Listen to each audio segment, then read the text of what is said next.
Good evening and welcome to the Adventures in Lollygagging. I am Aaron. I am your game master for this evening, and we are back with Free League's Dragonbane. Last week, if you don't, or 2 weeks ago, if you don't quite recall, our band of merry misfits were aboard Professor Diggs's hot air balloon as they crossed over the mountains and caught sight of Sandro, the Everlasting, the great tortoise, and the trading outpost that's on his shell. They followed for a while until the tortoise stopped. They landed amongst a huge wagon train that had been following the tortoise and always follows the tortoise, with merchants coming and going at all times. Professor Diggs asked them to escort him up to be escorted up to the alchemist, where he was going to get the unguent for his balloon, and then also asked for a couple of volunteers to stay with the balloon because he was not expecting all of these people to be around. So Absu and Dionysus stayed with the balloon, where they met a couple of interesting groups of people over their time down there. First, they ran across a halfling named Humphreys who sold candied apples. Then they met an interesting procession of people in gray robes when one dropped them, and there was a striking woman in black who called herself Sister Celine. And she was a member of the Sisters of the Gallows and of the House of the Corpse Rose. And she'd said that she was fascinated by anyone who is heroic enough to travel in such a conveyance, and asked you all to come see her in the great black caravan at the end of the baggage train because she might have some work for such intrepid individuals. The rest of the group went up to the front elevators, the personnel elevators for Sandro. They got to the top and they were greeted by the Constable Roscoe, a dwarf with red hair and an eye patch and a cigar. He laid out the law for them so that there would be no misunderstanding about what you could get away with and what you couldn't get away with. He also explained the layout of Sandro, and answered a few questions, particularly about the monastery, of the mage priests, about the protectors of the monastery who've never been seen, and about what it takes to be a mage priest of Sandro. And it does involve losing your body and your head being pickled and sent forever into the dreams. But maybe that is something that Stormhand is going to pursue. Who knows? I surely don't. Then they made their way in. They considered going to the fighting pits, but Professor Diggs kept them on task until they ran into a rat folk, something they had never seen on this world before, who introduced himself as Gunk the 15th, a descendant of a great and powerful Gunk who was apparently a deity from a faraway land. He was a healer, offered up his services whenever they needed healing, and explained a few other things about how Sandro was laid out. They continued to push through the bazaar, get into the main street, find themselves at Ko Hong's alchemist shop. There was a conversation between Ko Hong and Professor Diggs and the rest of the party. And then Ko Hong asked to be able to go back to the balloon and apply this unguent himself so he could see the balloon and see it take off. He also agreed to look at Absu's tomb key and try to figure out its history and what it might possibly unlock. So the professor went back down with Ko Hong and his two clay golems, but everybody else decided to go over to the inn. And they hung out. They found themselves in an inn owned by a woman named Miss Kitty. The name of the inn is the Long Branch Inn. And Miss Kitty was a redheaded halfling, a gregarious and savvy businesswoman. She explained how things worked in town and gave them a little bit of a better understanding of when and where you can be drunk in town. And everyone was enjoying some revelries. At that point, shortly thereafter, Absu and Dionysus showed up, joined in the gluttonous fun. And then a stranger walked in, a tall man with short black hair and incredibly elaborate clockwork arms with a giant sledgehammer. He went up and talked to him. He introduced himself as Harry Hammer, the master artisan and blacksmith. And he he told you his woes, that a shipment of star metal that he was expecting had been waylaid and is lost in a cave about a shift's to the west of Sandro's current location. At that point, Absu showed some interest in taking the job and said she would talk it over with her companions. And Harry said, if something you're interested in doing, I need to know by the morning, because otherwise I'm going to have to go out there and do it myself. Other areas of the town that they hadn't quite got to yet was Munden's Bar with its red door. No one quite has a grasp on what it means, but apparently Gordon Munden walked through it to go home and never came back. Current owner is Bob, or the bartender is Bob, but he's acting as the current owner. There are a few others. There's the general store, Mercantiles, that you haven't been to as well.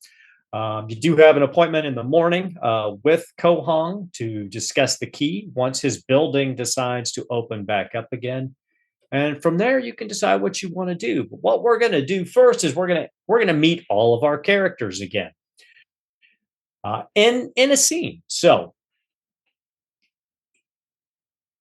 Galahop, you hear two great bells go off, and you're startled awake.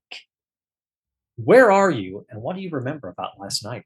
Oh, well, you see, when he wakes up, he's he seems to be like in a corner of, like what appears to be like the crowd section of like the fighting pits, and he's got like cradle in his arms like a little baby, his Stormhand. And Galahop makes sure not to make too much noise because he knows that Stormhand needs to sleep, because that's how his brain can kind of continue to dream and get stronger and stronger. And as Galahop's like, oh, he stifles the pain because he's got like bruises and cuts and things like that. Because at some point we got in our heads like, hey, before we get like, stuck here, we want to make sure we go get to the fight pits, And so Stormhand's like, all right, yeah, go, we can go. And so we went. I got in a fight with a really big guy, and he hit me really hard. And that's really all that I remember. And now we're here, and he's sleeping. So everyone be quiet. And in that moment, a shadow kind of falls over you. And also, Stormhand, your eyes flutter because you swear you just heard this incredibly loud bell. You wake up cradled in Galahop's arms. Why don't you tell us who Stormhand is, what he looks like, and what he remembers of this night that just passed? Scrawny lizard person. I'm still gnawing on the bones of the fish Galahop ordered last night. Where are we, Galahop? Hey, we're okay. Everything's fine. We're over in the pits. You look okay. How do I look? And he probably has like tons of bruises. Like, but you look good. How do I look? My face over here on this side doesn't seem to. Well, I can't feel it. Is that bad? We could see Gunk about it if you need. Yeah, that's a good idea. He seems like a guy who knows what to do, He seems like he's got it all up here.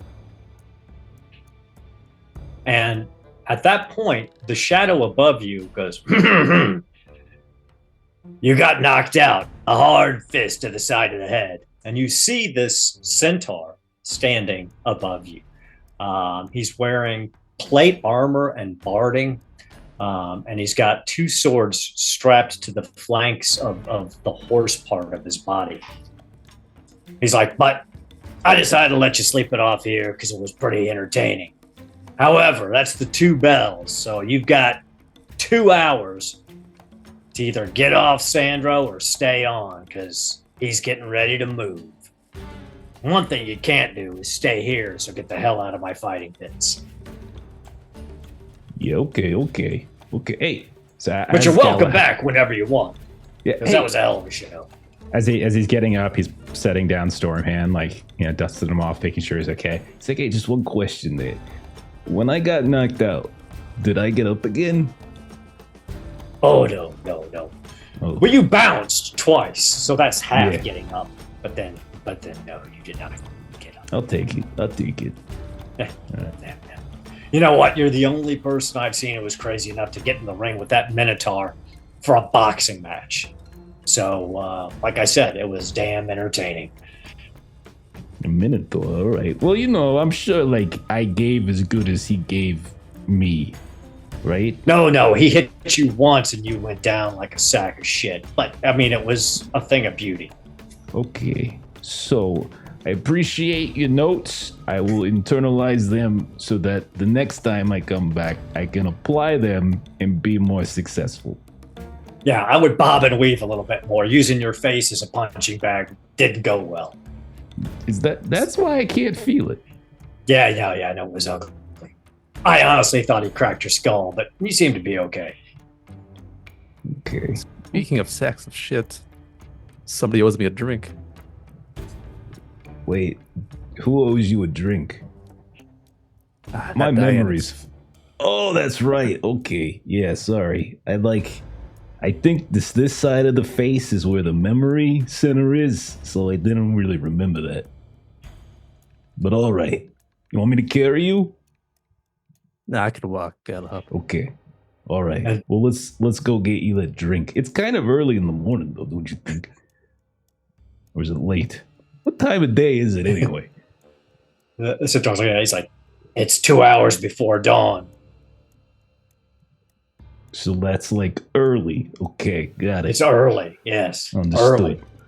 Early. I get what you're putting down. All right. And he lifts up his front hoofs and he just kind of scoots you. He's like, go on, you're always welcome back, but I got to clean the pits. Okay. All right. Well, see you later. Thanks for the tips. Anytime, kid, anytime. You just let him know when you come back on the door that Toros said it was all right. You can come on in for free next time if you're willing to fight again. Okay. Yeah, all right. We'll definitely do. Are you Toros? Yeah, Agrius Toros. These are my fighting pits.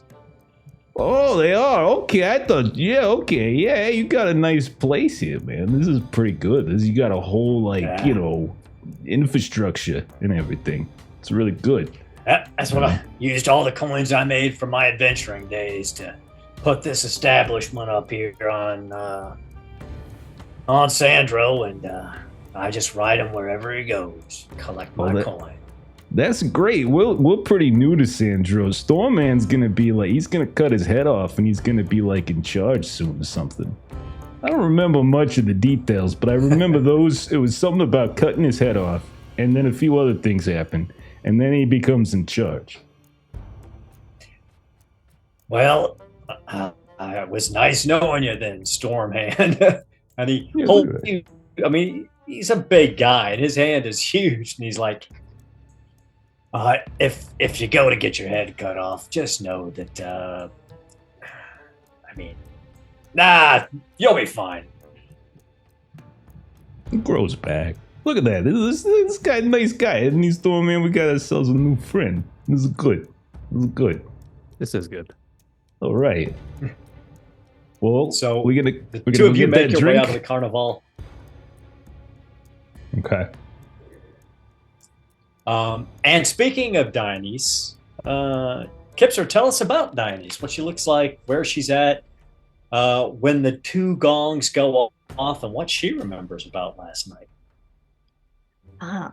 So Dionyse is a little satyr. You will find her in the morning in one of those wide, low barrels that they use for bathing in. It seems to have been dragged in just some random room in the inn. Probably not hers at this point. There's an assortment of random fruits that seem to have been put in the bottom that have been then squished and stomped on. Bottles of wine empty, scattered around this room. A variety of other people, other races, just kind of haphazardly hanging off whatever furniture, beds, chairs, anything in this room. It was a party last night. I like it. So these two bells go off, and literally it feels like your head is cracking open at the sound of it. Fuck me.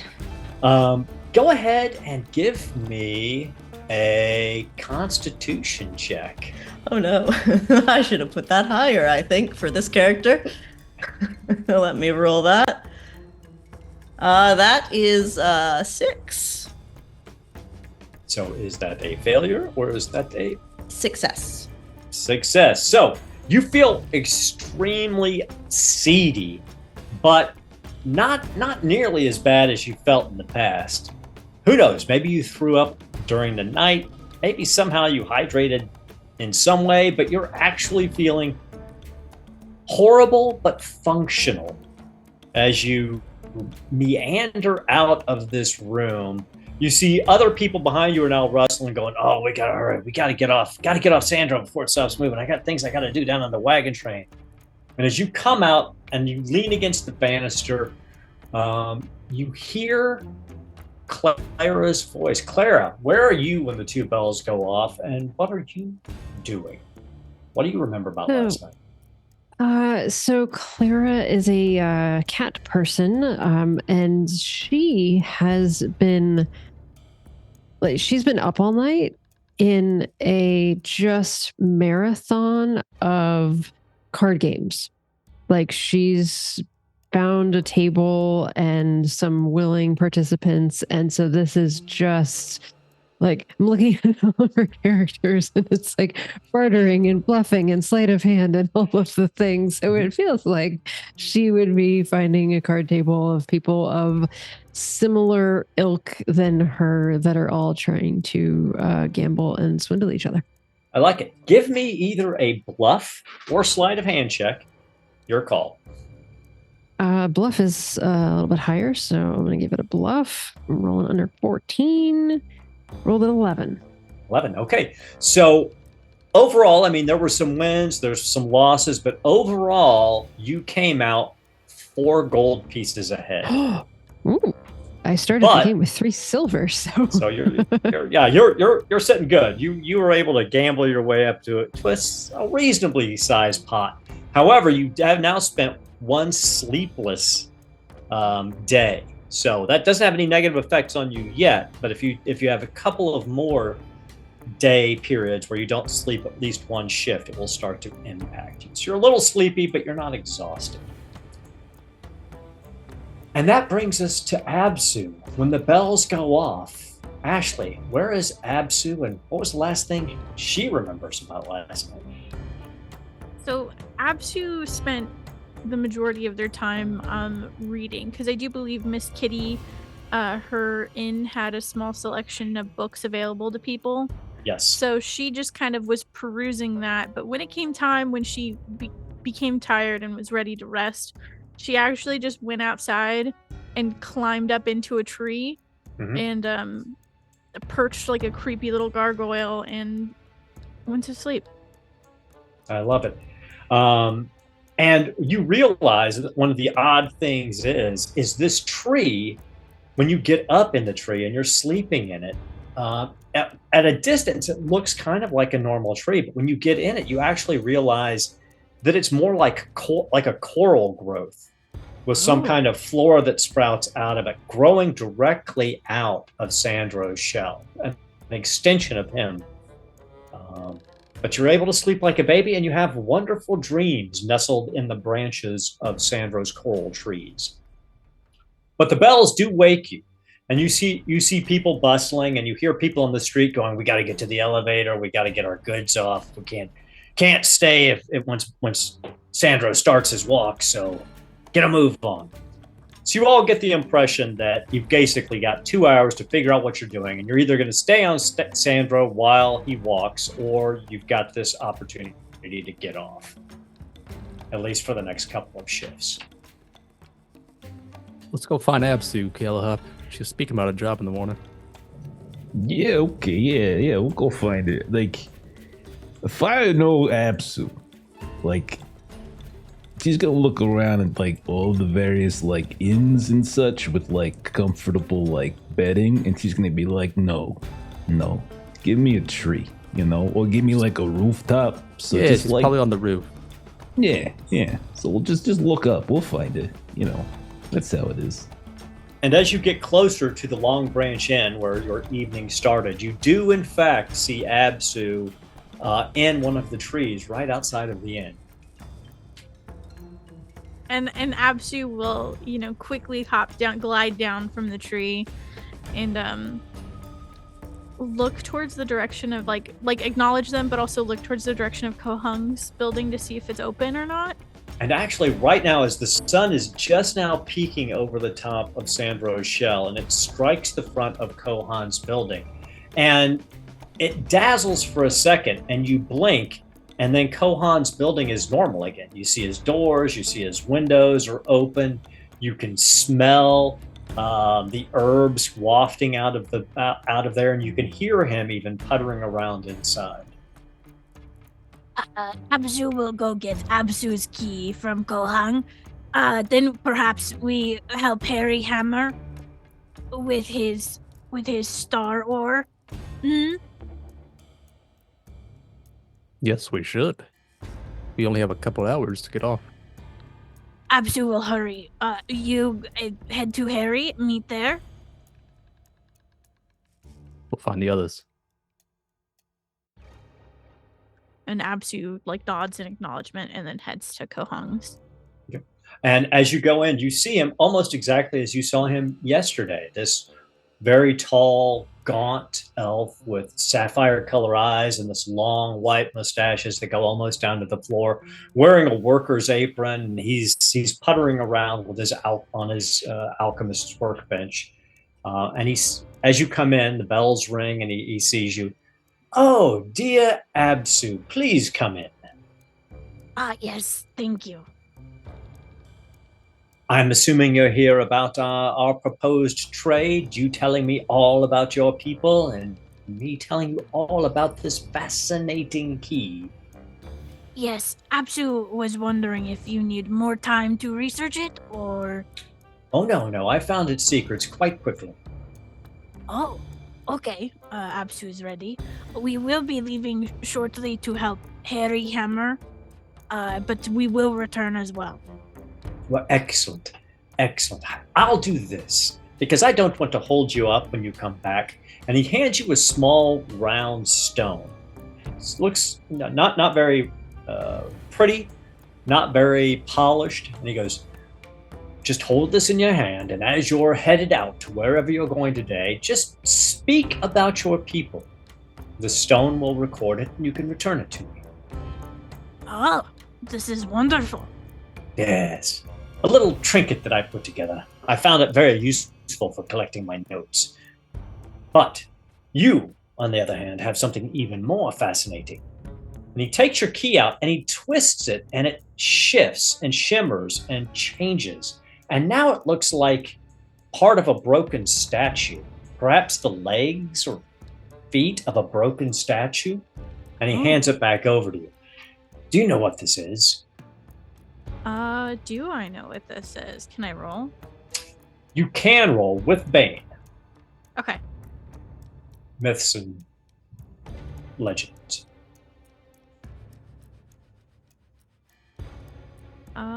Still succeed with Bane, 13. Nice. You think you've seen a picture before in a book of a hero named Durman, who was a dragon rider. And in the picture, he was wearing boots that looked just like this in this broken off part of the statue. Oh, okay. And she rattles off, perhaps it is Undorman's statue? Well, you're close. You're remembering the myth slightly wrong. It is about Durman, though. Durman is a sword. Its wielder was a king, not nearly as important, but the legend, that's what's critical here. This is 1/4 of a key that opens the tomb of the Dragon Rider. A key that opens the tomb of Durman, the Demon Bane sword. Let me tell you, the sword Durman was forged by the Dragon Emperor Eladane 800 years ago, when the world was a battlefield for dragons and demons. It is the blade of life made to maintain the balance between order and chaos.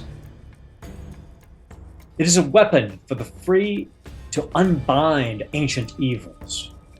But in the wrong hands, Durman could become a weapon of tyranny. After Eladane's death, the sword was buried in a crypt that can only be opened with a special key, of which you now have one of the 4 pieces. All that we know for sure is that the tomb is somewhere here within the Misty Vale, which was the heart of Eladane's empire before his fall, and that the Durman's crypt is hidden under the old temple ruins. I suspect it's the old temple in Outskirt Village.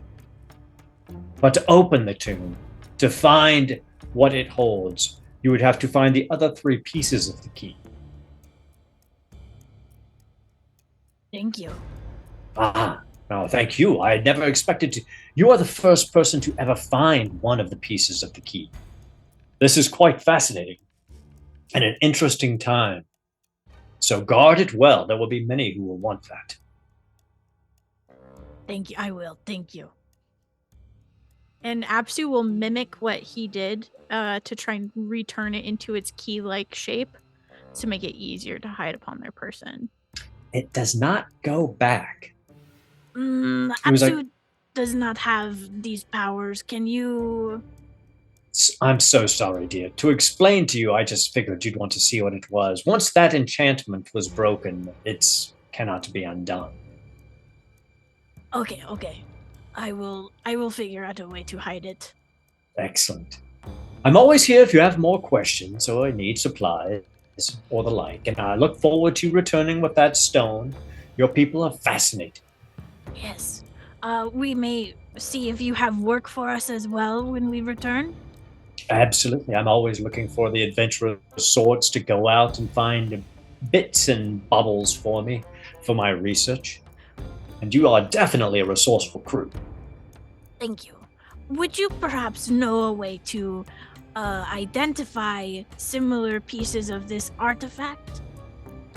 Well, I would think most of them will be in their natural form. They will all be fragments of a statue of Eladane. And then when you put the statue together as one piece, that is the key to the tomb, or at least that is what the legend says. Okay. And he shows you this painting that you had seen before, which is kind of an old map of the Misty Vale but it's not quite right. But in the corner, you see Eladane in the pose that's mimicked by this statue. And he goes, when you put the statue together, it will look like this, if you should find the other 3 pieces. Fantastic. Thank you. Absolutely, my dear, anytime. In fact, here, and he rolls it up and he gives it to you. Take this with you. It may be of some help. I don't know what it would, but compliments of the house. Thank you. We will be back. I will tell great stories for you. Excellent. And so we fade away from Absu and we find the others in the inn. I would say that Clara maybe is kind of a jerk. So she's been up all night and she's heard Dionysus being sick during the night. So Clara is probably the kind of friend that comes in and makes really loud noises and tells you that, like, if you didn't hear the bells, no, get Clara. off your ass. No, Clara. It's not nice right now. It's the world is moving. Yes, quite rapidly. We have a time frame. We must be up. But she's not just a jerk. She did bring you something that I imagine is the like awful type of here's the drink you drink in the morning and Tabasco, raw eggs, cayenne pepper. Yeah. That's what Clara brings to Dionysus. Did you have a good time and make a lot of winnings? And she'll kind of like get close to your ear and she'll say, "Oh, we're gold." Not bad. Maybe next time we can fleece them a little more if I help you with the card counting. I don't think they have anything left. Then you had a very good time.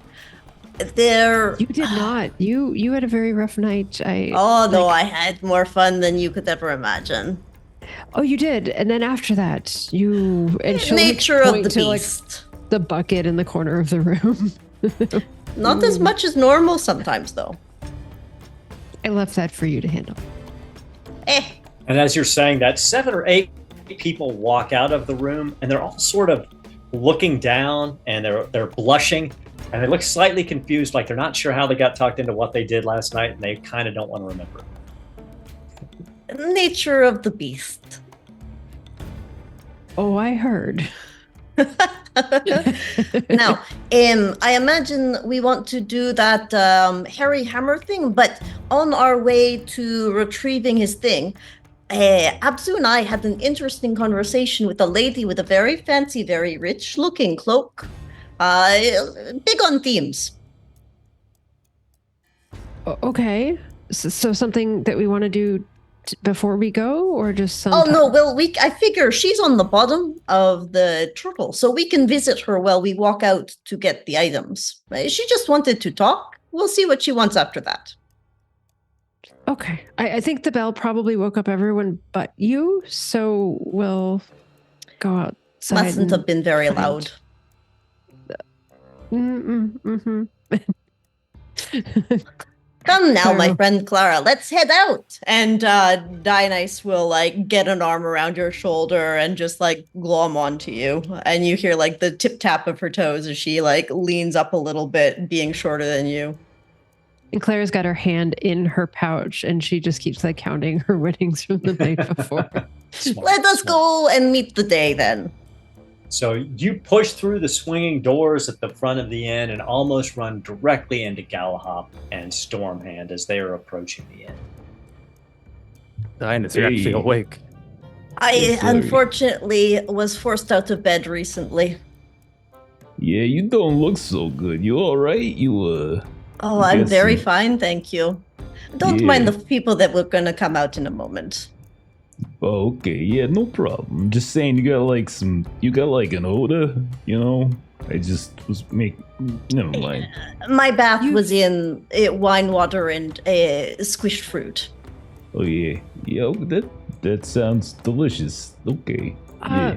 Your something happened to your face. Oh yeah. So like I bashed it into the fist of a minotaur last night. You know, just doing some experimentation. You know, different kind of fighting styles and everything. And Claire just looks to Stormhand. What? You and you as well? Oh, not me. His face turns like this sometimes. Yeah, it'll be fine by the afternoon. Just gotta rub some dirt on it, you know. Oh no! I it looks like you tried to do that already, and I feel like maybe that made it worse. Maybe. Oh no! I mean, no, it's fine. It's like it'll be all right. It'll be okay. You haven't been in front of a piece of glass recently, have you? Why would I be in front of a piece of glass? That seems... You haven't seen what this looks like. Okay. I'm gonna go... what was the little one's name with the healing? Gunk. Oh, Gunk. Oh, sorry. Yes, you weren't asking me. I think I will. I will go find this one and hey, we ain't got time for that. We got things we gotta do, you know. Gotta find Absu. We gotta go, you know, get the. But we might have someone that you need to punch, and I need you to be able to see it with both eyes. Otherwise, you might punch off to the side of it. I don't need two eyes. I just look this way, and I can see just fine. Sir Galahop, let me put it this way: you look like I smell. You know, now that you put it that way, my head does kind of hurt. But it's all right. I thought so. It's fine. It's fine. It'll be all right. Listen, well, Stormhand, if we're gonna make him head of this place, you know, we gotta like get some allies and things. So we probably gotta take some of these jobs and such, you know. So I don't think we got time to go healing me. My well-being is not what's important here. But thank you. I appreciate it. And while that conversation is happening, Clara is gone. Clara is gone off to find you guys all buy hear something. As soon as Clara's walking away, you hear the one bell, which means you've got one bell to be off of Sandro if you are going. And at that point, you guys see Hammer coming out of his out of the smithy and making his way towards the rear elevators at a very quick pace. There's Harry's. We gotta catch up with him. Let's chase. Galahop hops.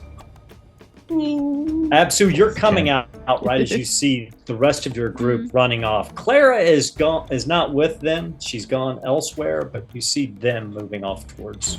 You think you see Harry Hammer and off in the distance. Yeah, and Absu will call out to him. Harry, Hammer, Mr. Hammer. Oh yes, Absu. It's great to see you again. Yes, as well. We could accompany you or perhaps go on your behalf.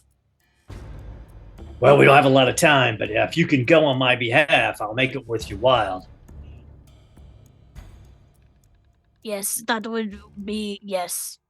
Well, hurry up. Come into my shop real quick. My wagon, I've already got, my horses are already down at the elevator. I'll give you a note that says you're taking my horses. Just hook them back up to my wagon and drive the wagon back here when you get it. I've also got a little map. And he hands you the map, which is basically what he described yesterday. That you've got, by wagon or by horse, you figure it's about a half a shift to get back to so about 3 hours to get back to where the cave is. But he walks in, he's like, listen, I like to make my deals up front. So here's what I'm willing to offer. If you're interested, if you're not interested, I'll take the job myself. He goes behind his counter and he pulls out a long case and he opens it up. And it's got a trident in it that looks like it's made of bone. And then he pulls something else out from under and it looks like a gauntlet that would fit on the hand of an ogre, made of stone and metal. He's like, I had a couple of adventuring groups come through here over the last few years looking for consignments. They traded me these magical items for considerations, and I thought I'd be able to dump them on traders, but yeah, they're too expensive for most people who come through here. But I'm willing to give you these two items and a 20% discount on any repair work or purchases you make in my smithy if you go get the full consignment of star metal and my wagon and bring it back to me. I find that we would be amiable to this offer.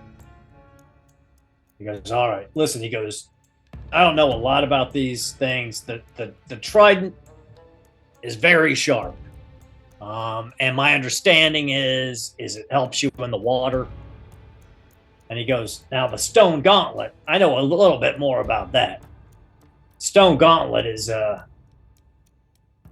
exactly what it is. It's a giant stone and metal gauntlet. And it looks like it'd be completely unwieldable, but once you put it on, it's like it weighs nothing. But it lets you hit like a tank. If you focus yourself well enough, you can hit like a tank, you can brawl like no one's business, and you can grapple like an ogre. So he shoves him over. If you're willing, he spits in his hand. That's the deal I can offer. I will take it. And Absu spits in her hand and then reaches out to shake hands on the deal. And he shakes your hand. He goes, all right. And he just kind of says, here's the note. My horses are down there already. Get to the southwestern elevator. Take the horses. Go get my stuff and bring it back to me. Will do. Hopefully we can see your beautiful work upon our return. So, who wants the gauntlet? That sounds very much like a Galahop. It's brawling, you said? Brawling. I do have a 14 in brawling. So I would be down for it if no one else wants it. That is a no for me. I have a 7 in brawling. Is it? It's one-handed, I assume, right? So I could still have my shield. Okay. Yeah. It's just you put it on. It's just. Yeah, if no one else wants it, sure. I cannot brawl. Not I yet. cannot brawl. Just I could get you guys all. No problem. All right. Let me see if I can just drag this onto your character sheet real quick. Okay. There it goes. I see it. All right. And Awesome. who wants the bone trident? That would be the mariner, who would really appreciate something that she already uses, but better. Galahad, look at that sword or the trident. Imagine the fish you could fork with that thing. Yeah, that's it's pretty nice, but I don't want to be greedy. Oh, yeah, gotta very get this nice, thing. very nice. I agree. I mean, honestly, like you should probably take it. Oh, no, it's all right. I've already got my name written on it. No, seriously, you really should take it. Do you not? Wait. Yes? How do you pronounce your name again? I remember I used my head to stop a minotaur last night. It was a minotaur. I thought that was a centaur. No, the centaur was the guy who owned the place. Real nice I guy must have named gotten mixed Thoros. up. I had a lot to Yeah. drink last night and other things. Yeah, no, I understand. My head ain't working too good today, too. What was your question? Oh, my name is Dionysus. Oh, yes, I do see it in my character sheet now. So We've just done take a it. look at the effects so you get an idea of what those particular things do. They are both considered magical weapons when it comes to affecting things that can only be affected Nice. by magic. Awesome. Sweet. He's like, all right, get out of here. Aye, aye. And away. You see him just go back to the forge and starts working. He just assumes, that you're confident you're going to get it done. So he's letting you deal with your business. You do make it down towards the elevator. Now, Clara, let's see how you're doing here. Give me an awareness test. All right. Awareness isn't so horrible. It's a 12. I rolled a 10. All right. Okay, so you're able to quickly wind your way through into the bazaar, and now give me let's just call it a persuasion check with a boon. Okay, that's a 14 for persuasion. Oh, this one's cocked, so I gotta reroll that one. All right, that is a 2. Okay, so yeah, you ask around for a few minutes, and like the second or third person you run into, oh yeah, Gunk. He told us all about you. He said that if you ever came looking for him, to point you right to his hovel, and so this guy sends you off in a direction, and you find this tent basically, and you see Gunk in there, filling a bag, mumbling to himself. Yeah, yes. Good morning, Mr. Gunk, is it? Oh, just Gunk. Yes. Good morning. Good morning. Indeed, it has been a very good morning. Not the best morning I've had this week, but a good morning, I think. Yes. That's good. So one of my friends, he was in the fighting pits last night, and it appears that he was fighting a minotaur and seemed to. Oh take yeah, most no, I of the saw it. I blows was to the there. face. I was Oh. there in that. Sir Galahad, that was quite the knockout. But he was the I only missed it. person other than the centaur who was willing to get into the ring with the minotaur and box. I was very impressed. He's very brave. He is very brave. He I is missed very it. brave. I was engaged in other activities last night. What so I activities were did you not. engaged in? Some games of chance and luck and skill. Games of chance and luck and skill. Are those 3 different games or one game? I think we played a few different games, but the card variety, much Can you safer show me? than my brave friends. I could certainly. I imagine you understand that I'm here to get something to help my friend Galahad with the healing of the face. Oh, he's fine. I patched him up as soon as he was unconscious. I mean, the bruising is there, but I mean, That'll heal in time, but the bone is all knit up, and he's absolutely okay. The eye, it'll open up probably within an hour or two. The swelling will go down. Oh, okay. But you want me to teach you a card game? Sure. And what would I be? I do need to catch up with them. Are we? So you will owe me a heal later, or is this in payment for the heal for last night? She doesn't understand something that doesn't include like a trade. Sir Galahop is a friend of mine. So I helped him out, just like you're a friend of mine. Like if you needed my services, I would give you my services, if within reason. If it cost me something, I might ask you to compensate for what it cost. But other than that, I wouldn't ask for anything. Oh, okay. I'll have to meet up with them very soon, but I'll teach you a quick. So are you wanting to learn the game or learn how to, and she'll kind of wink, play the game? I am looking, and he tries to wink, but he doesn't. Both of his eyes squint together. He's like, I don't know how to do that. You'll have to show me that too. I don't know what it means when you say that, but I'm looking to learn how to play the game. Oh, okay. And so she'll teach him the rules of a basic card game, and we'll teach him a little like sleight of hand trick. And as you're dealing out the cards, and he's starting to listen, he's jotting down some notes. He's like, "Where are your friends at?" I believe we were about to take a job for a believe his name was Hammer. Oh, the blacksmith. Yeah, he's an upstanding guy. He's a hell of a blacksmith too. But that's great. Are you helping him in the forge?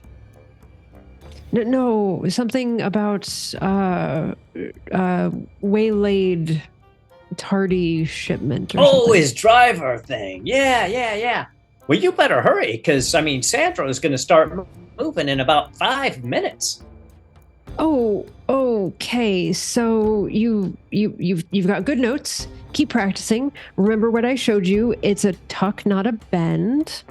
And with that, and she sort of like lifts herself and her girth up and realizes she needs to get very quickly from one place to another, and moving quickly is not her strong suit. I love it. So we slide away from Clara, who is now running through the bazaar. We find ourselves on the elevator. Sir Galahop, Dionyse, Absu, and Stormhand are there with 2 magnificent horses. And you've just handed the note over to the elevator guy, and he's like, well, we got to go now, because otherwise you're stuck on here for 2 more shifts. So go ahead, Clara, and give me an acrobatics check with Bane. Okay. How's it always come to this? Right. Melissa making effectively a jump roll. How does this always happen? I was going under a 14, and I rolled a pair of 9s. Oh, nice. So you guys, right as the elevator starts to go down, you see Clara burst out of the crowds running, her whiskers pulled back against her face. And you've never seen her move this fast. It still looks like it may be slow motion, but you've never seen her move this fast. You're about 20 feet down when she leaps, spreads her body out like a great floating cat, and lands perfectly on the elevator next to you. Oh, I thought I wasn't going to make it. Oh. Elevator guy looks over at you. He's like, all right, you'd be surprised how many people splat trying to jump onto the elevator, but that was well done. Oh, I've done my fair share of splatting. Galahop, Gunk, I had already healed you last night. You're fine. You'll be okay. Your eye will open in approximately 1 hour. Okay, yeah, see, I told you I was fine. Yeah, that guy, nice you mention it. I do recall him actually kind of like little rat hands on my face. Now you tell me. Yeah. Now you tell me. I think I've done enough running for the day. Well, I mean, we gotta go, like, travel to this, like, cave or whatever it is, I'm so gonna you take and fight she a has troll and everything, So she has a donkey and a cart. Would that be anywhere nearby that we Yeah, would 'cause keep the donkey and the cart with? Yeah. Oh, absolutely. As the elevator comes down and stops, you see the whole wagon train is loading up to follow. And you see over in a corner near where the balloon was tacked down, you see your cart and your donkey. And you see Humphreys over there as well, feeding an apple to your donkey. Absu That's will what I'll approach. take. Yeah, and actually takes the time to pay Humphreys for the apples that Clara snatched from him the day before. Why, thank you, ma'am. I was just watching out for your cart and donkey. It says some people around here will eat a donkey, and that's such a friendly donkey. I just figured I slept in your cart last night, but now it's about time for me to go get my wagon together. You all come by and see the confectionery shop. Next time we stop, I'll have a candied apple for you and your friends. Oh, thank you, Humphreys. I appreciate your care. And he slides you another apple. He goes, "That's for the donkey now. Make sure he takes care of you." Will do. And he waddles off as you've got your cart. You've got the 2 horses from Harry, but you could attach to your cart if you wanted to go faster, or you could ride them, or you could just have them follow along behind you. The map shows it's clearly, you just basically have to follow the road back for about 3 hours. And then there's a fork, and it's easy to see where the fork is because there's a split rock. You fork off to the left, you go up into the foothills, and then there's a cave nestled in there. Really, as long as you stay on the trail, you cannot get lost. And because of that, I'm not going to require any bushcraft rolls as long as you decide to stay on the road and the trail. Yeah, I I think we're don't sticking think- to the route. Yeah. Yep. So where are the horses? Who's riding? Who's in the cart? You've all either got to be riding or in the cart to make it in 3 hours. If you're walking, it would take you a full shift to get there. Claire's in the cart. Do we have any riders? Well, Anybody I good can with that? try. To just ride a horse, you don't need any special skills in riding. To like run and jump a horse, fight from horseback, that's when your ride checks would come into play. I'm like a knight over here, like. Proper knight, like on the horse and everything. It'll be good. Yeah, and the horse is like 20 times bigger than me, but no, that's fine. Oh, I got know. I this. think I can take a nap on the back of one of these as well. I'm just gonna curl up in his like furry mane and everything. It's Yeah, I mean, they're big. They're like Clydesdale-sized draft horses. So I mean, because obviously they're going to be pulling a cart full of metal. So. Mm-hmm. Galahad will ride though, because I guess I he's will not good try at it, to but he'll ride do the it. other. Okay. So we've got Dionyse and Galahad on the horses, and Absu, Stormhand, and Clara in the cart. Yeah. Is there Yeah. anything that you guys want to do over the next 3 hours as you make your way along this trail? Dionyse Understand. will start to sing sea shanties as we travel. All right. I like it. To get an idea of the area that we're kind of traveling in. Okay. It's so you've got the mountains. So you're traveling to the west. The mountains are on the left hand side. They're on the south side. They come right up to the road, like the foothills of the mountains. The road itself is an old road. It looks like probably at one time it was a very well maintained paved road, but now it's sort of cracked and broken up and has more of a cobblestone feel to it. And then off to the north, there's some rolling grasslands, and then it kind of feeds into a forest. And with that information, possibility of what kind of troll or monster we're going to be fighting. If it's a troll, you would think it would likely be a mountain troll. If it's because the wagon was up in the mountain. I mean, that would be your best guess without any more information to go on. Okay. You do see the occasional traveler going past you, or a cart going past you. A couple of them even stop and go, how far ahead is Sandro? We've got a shipment for, Kohong. Couple hours. Well, yeah. Thanks. Go Thanks. on. Hey, that's Absu's friend. Hey, Absu, these people know your friend. Oh, yes. His doors are open. The shift did just change, so it will be a while before you can board. Thanks. We figured. We knew we weren't going to make it last night, but, we'll hang out in the wagon train for a while. It'll be fine. Thanks for the information. What is it like obtaining ingredients for him? Very dangerous? He pays well. Oh, yeah.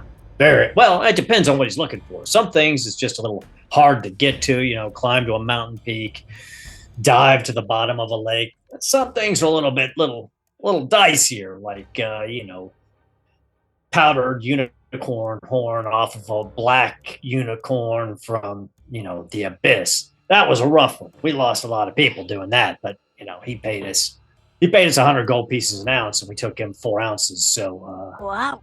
What did you acquire today? Oh, that nothing. Is not secret information. No, nothing too much. Actually, we had to go out to outskirts, the village up the road, a couple days west of here, and pick up some old stone blocks that were apparently from part of the city from before that. He needs some ancient blocks. So he sent us there for that. Oh, that's very. He pulls back the tarp in the back of his cart. Yeah, it just looks like building stones, ancient building stones. He's got 4 of them back there. No idea what he needs them for. He asks for the weirdest things sometimes, but he always pays well. Do they match my statue at all? No. These look like granite. They kind of look like granite with maybe veins of marble. Your statue's black, like onyx. Got it. Okay, cool. Well, best of luck on your journey, and may you get plenty of rest upon your return. Why, thank you. And then you guys get to the turnoff, and you start going up on this smaller trail. I mean, it's still a wagon trail, but it's smaller. The brush is closer. The sounds from the road recedes. You start smelling that mountain air, and you get up and you get to a point where it curves. And as it curves, you see off to the left one of the horses that you think is probably from the original shipment that is just sort of loitering around the area. It looks like maybe he's got his lead tangled in some branches and has just stopped because that's what he's been trained to do when he can't pull his lead.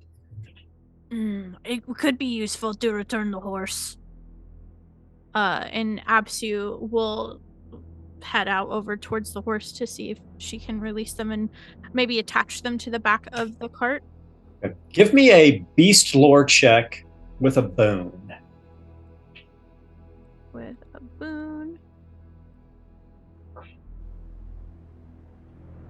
1. I rolled a dragon. Success. Make sure you put a mark next to beast lore so you can check that for experience later. The horse immediately comes over to you, nuzzles you, and then dips his nose down towards maybe a pocket, and maybe might be smelling apple on the you. Apple, yeah. But he immediately nuzzles against you, and you also think he kind of moves over towards the other horses. So you figure that they probably all stable together if they're all Hammer's horses. So it quickly and easily comes along and allows itself to be tied up to the back of the cart. Yeah. Give me an awareness check real quick, Absu, while you were there getting the horse. 11. Success. So as you were pulling it away and you glanced around, you kind of see around the bend, sort of it's closed off from where the cart is by this giant stone. But as you went up to get the horse and came back, you see right around the bend is the mouth of this cave, and it's an enormous cave. And you can see shadowed in the cave the outline of the wagon. It looks like we have found where we need to be. And she'll call to a halt, everyone else.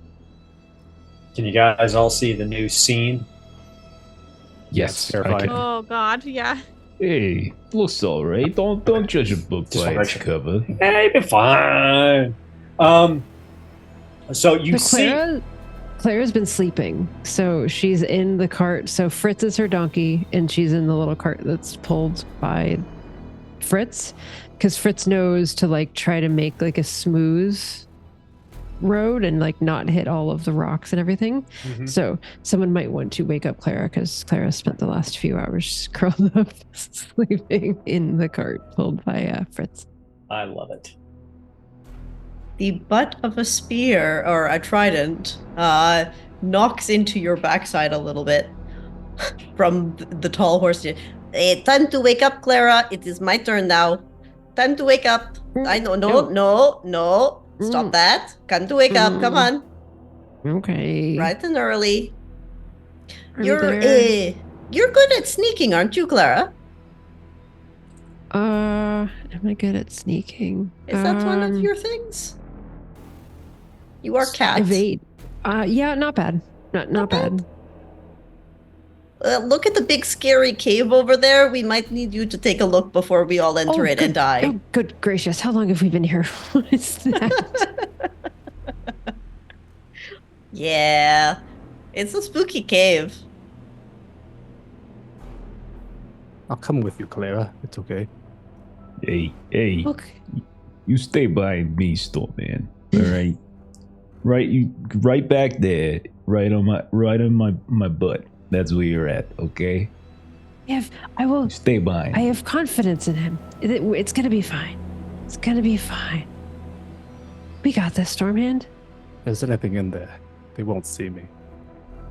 You sure? Absolutely. You want to go up without me? You sure? You know what happened last time. A quick survey. If something happens, I'll scream for you. All You right. do scream very loudly. Galahop will let them go, but he is going to make sure he stays within. Hang on, let me check my distance that I can do for leaping. He's basically going to stay within his movement rating or so. So if he has to leap to protect Stormhand, he will. So he'll linger back a bit, but he's off the horse and like keeping an eye on Stormhand from a little bit of a distance. Absu, Dionyse. Apsu is not going in yet, but she would like to start to check the area for signs of a troll. Are there footprints? Does it look like there's a bunch of broken trees? The sign of,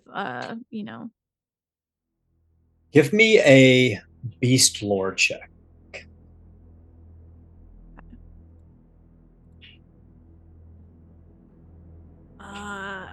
Oh, I failed by 1. Do I push You wanna it push it? this early? Go for it. This is Yeah. important, you know? Yeah. So which condition do you want to select? And why does it fit with what you're doing? I feel like she'd be disheartened because she thought if it's this big troll, it should be really obvious. And how is she missing this like this? Like, she's really beating herself up about it. No, it makes total sense. So go ahead and click disheartened and then push your roll. And I succeed now with a 9. Okay. So Nice.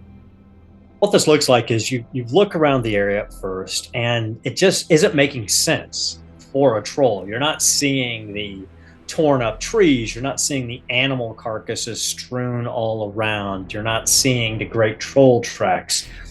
But then you realize you're looking at it kind of wrong, and you realize that the tracks themselves are there, but the feet are kind of wrong. They're long and almost skeletal. But the size is right. It looks like whatever made this is a troll-sized being, but the actual print itself doesn't look like it's from a troll. At least not a healthy troll. And Absu will tell this to who stayed. Is it Dionysus and Sir Galahop? This is the size of a troll, but this is not normal. It's almost skeletal, sickly. You think if you had more information about it, you might be able to piece together what it is, but based on everything you've seen here, that's as much as you can put together. Something's like tickling in the back of your mind, but you can't quite pull it up. I can't remember, but It's okay. It's okay. keep You're an eye. doing your best. Nah, if it's a sickly troll, they'll just kill it faster. that's all. Yeah, that sounds Yeah. like it'll be much weaker. Dionysus does Exactly. have her trident out, but seeing that Absu is starting to look sad, she will. Here, let me sing you a song to raise your spirits. No, I'm not interested. No. in No, I think you will like this one, especially for you. No, we Yes. have. Give me a performance check. Absu is not interested. Dionysus starts to sing at you regardless. Performance check. Also, I am using my Raise Spirits ability, which will wipe out your disheartened status condition. But let me do the performance. There it is. Did announce our presence to Yep. everyone. Yep. It's not a You great failed. performance because I keep running after you. No, come back, Absu. No, this bar is really good. I promised. Here, listen to this.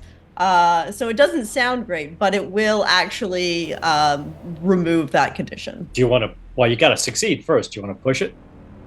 Oh, do I? I thought the 3. Yeah. Is Okay. it a I willpower spend one or? Yeah, it's a willpower spend of 3 willpower. Okay.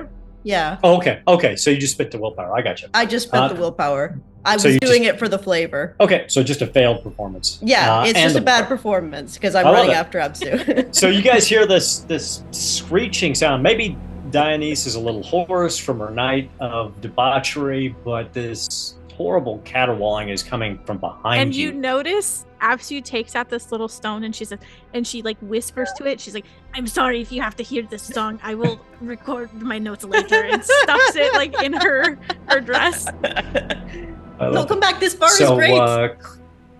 Do you hear that Clara noise, and Clara? Stormhand. Like a troll is Yeah. attacking the others.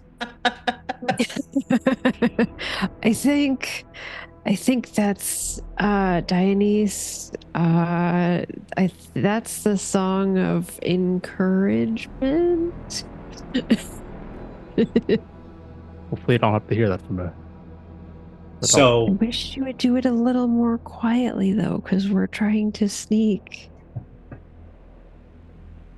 So as this noise, this wall of caterwauling is behind you, and you approach the mouth of the cave, and you see the wagon in there. Are you sneaking? Yeah, I'll pull up against the wall caves and activate my kin ability of camouflage to sneak with a bane. Or a boon, not a bane. Okay, so that's great. Clara, you have to do a sneak roll with 2 banes. So you roll 3 dice and take the worst. And Stormhand, you do it with 2 banes. Because your Oh, one good boon gracious. offsets. Holy.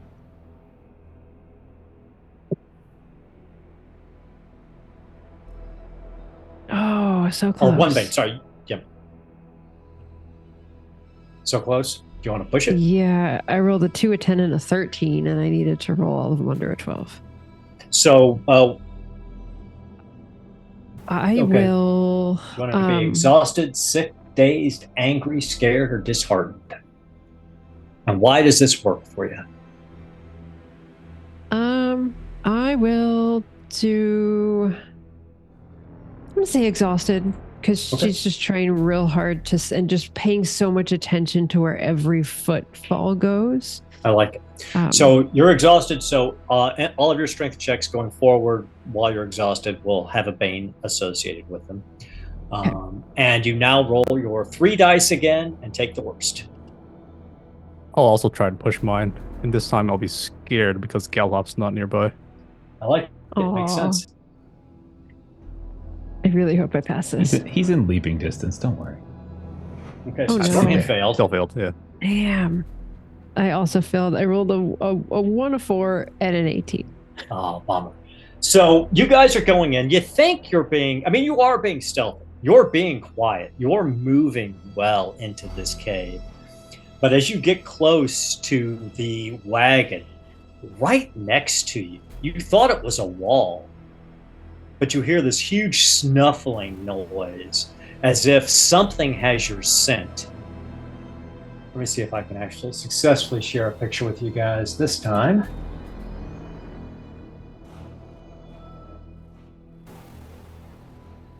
She just doesn't stop. She's still singing. I thought that song was over. Can you see that? Yes. Oh my No. god, that's Horrifying. hideous. That is that's ugly. Anybody, either Clara or Stormhand, as a free action, can give me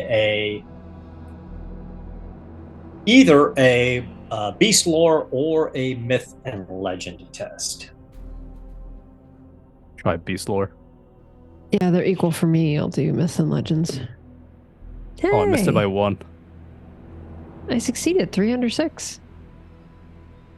Nice.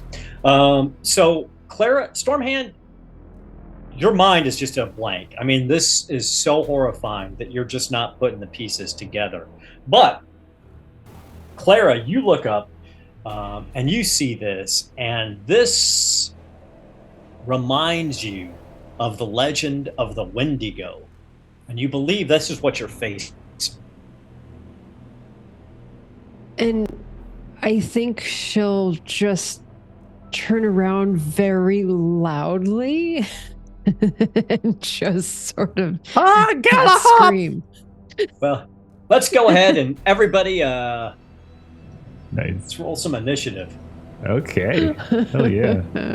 All right. I think we can So do it go all ahead, at once. I can put us all in the I think so they're all in, and there's I can draw all if you want, if you're ready to go. Or you got it. Oh, right. I got it. Here's that. Perfect. There you go. Okay. So let's get ready to rumble, guys. Oh, I've got to add one. The Wendigo's got a ferocity of 2, so Yeah, I couldn't figure that out. When they have multiple turns, it wasn't showing up proper, or something's glitchy, but I think if you just do a second. Yeah, you got it. Yeah. Perfect. Okay. So this thing moves faster than you think something this large should be able to move. And at the moment, Clara and Stormhand, you're right in front of it. So we're going to go ahead and see. Now, remember, all monster attacks automatically hit. So that's rough. You have the ability to dodge monster attacks. And any monster attack, even area effect monster attacks, can be dodged. The only thing that can't be dodged is a fear attack. But if you choose to dodge, use your evade skill and dodge, you won't be able to take an action this round because that takes your action. So the Wendigo is going to strike out. Let's see what he is going to do.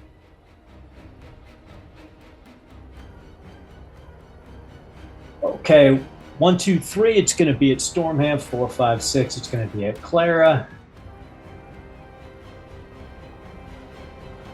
So, Stormhand, you see this enormous, horrible clawed hand come scraping down at you. Do you want to attempt to dodge it? No. All right, I dig it. Oh, Galahop is going to be crushed. I'm just gonna have to find myself Should've another killed wizard friend. You might be fine. Do you have any Oh, wow. armor? No, I'm pretty much naked. Okay, it's the curse of rolling the D10. We all know what it means. So this claw comes down. You still manage to fall back a little bit, So many and it ones. just scrapes across your hide. You take 1 hit point of damage. However, since it did penetrate you, I need you to give me a Constitution check. It's an opposed roll. Your Constitution against what I do. Okay. Rolled a 9. You rolled a 9. I rolled a 2. We both succeeded, but I succeeded better than you did. So you immediately feel this burning sensation and this scratch. And if, the next time a healer looks at it, they may tell you that you've contracted some sort of horrible disease. It's not going to affect you right now, though. You're gonna die of a disease. Galahap's gonna be so brokenhearted. He's gonna be like, I don't know how to fix you, buddy. I don't know what's wrong with This you. thing is, and it's giant Like mog. Brian's It's just song. right above you, and you just smell this rancid smell of decayed meat coming off of this horribly skeletal thing. I mean, it looks like it's starving to death, but the legend of the windigo is when a creature becomes a windigo, they eat and eat and eat and can never stop eating, but they're always starving, which is what drives them mad. Bringing us to Clara, standing next to this horrific thing. You just saw your friend get nicked by its claw. What would you like to do? And you can also always hold your move. Like, you can choose to take a different person's initiative card to give somebody else the opportunity to go in your stead, basically. So, not Do so we much a have any swap as you particular- just move down. Yeah. Do we have But you don't any have to. I mean, you could- combos that No, you- would You benefit don't me? have to, but like, yeah, because like by the time it goes again, I'm gonna go. Otherwise, I would have asked so I can get up in there to protect people. So, but in this case, I think we're okay. It doesn't change anything. I mean, there are things you can try to do against a creature, a large creature. You can't topple it or grapple it, and it's got nothing to disarm. But like special maneuvers, you could try to find a weak spot. If you've got a piercing weapon, you can try to get past its like natural armor, so its armor would become armorless. But those are all special attacks, and they're opposed rolls, so it'd be your roll against its roll. Okay, so I do have a knife, which would be a piercing. So I would want to. So now, sorry, I took. Okay, so knife is agility, so I'm still fine with my agility roll. So I'm not taking a bane on my agility roll. So I could take a bane on the attack to find the weak spot. No, you don't take a bane. You roll and it rolls. And if you succeed and it fails, you find the weak spot. If you fail and it succeeds, you don't find the weak spot and your attack doesn't go off. If you both succeed, whoever succeeds better wins the opposed roll. I will give that a try. Okay.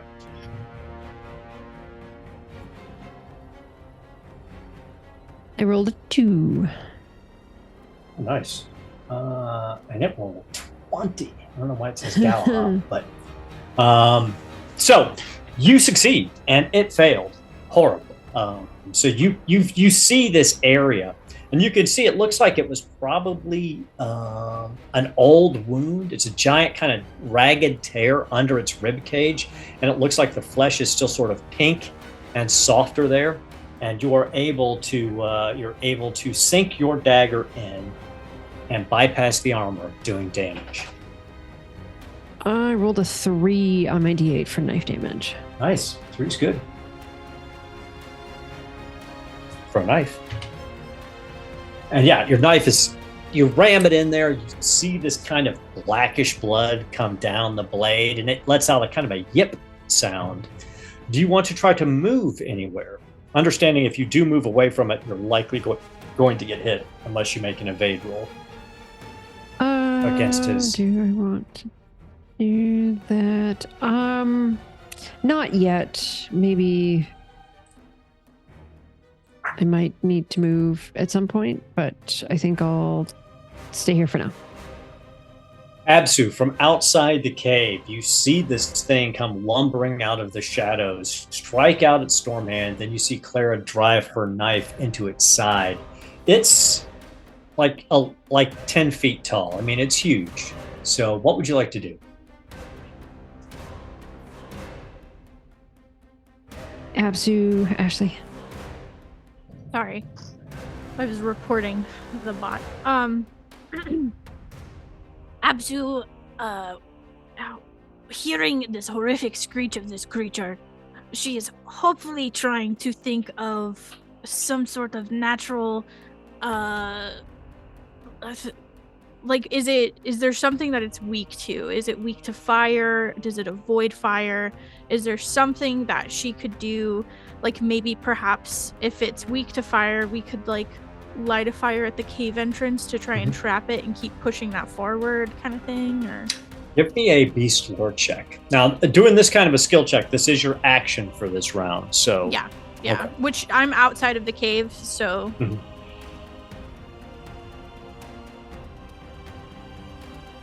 And that is a 4, I succeed. Wonderful. So you're thinking about it, and you're like, okay, well, you know trolls, and you know that this Windigo was probably originally a troll. So you believe, and quite correctly, that it is very sensitive to sunlight. And if you got it into direct sunlight, the sunlight would burn it. I mean, slowly over time, but it would definitely burn it. But that's the only weakness that you're able to think of. Which, so, and you guys hear Absu shouting that. It's still a troll! Still weak to sunlight! Run out of the cave! Now you tell me. Do you want to move anywhere? Presuming we're pretty close to the entrance, Absu would actually move our horses out of the way a little bit, presuming we're gonna fight out here. Okay. So you pull back and you pull the horses back. I think that's fair. Yeah. And this brings us finally to Sir Galahop. Yeah, Galahop is so itching to get in there. And so when he hears Stormhand yell, he's like, I'm coming for you.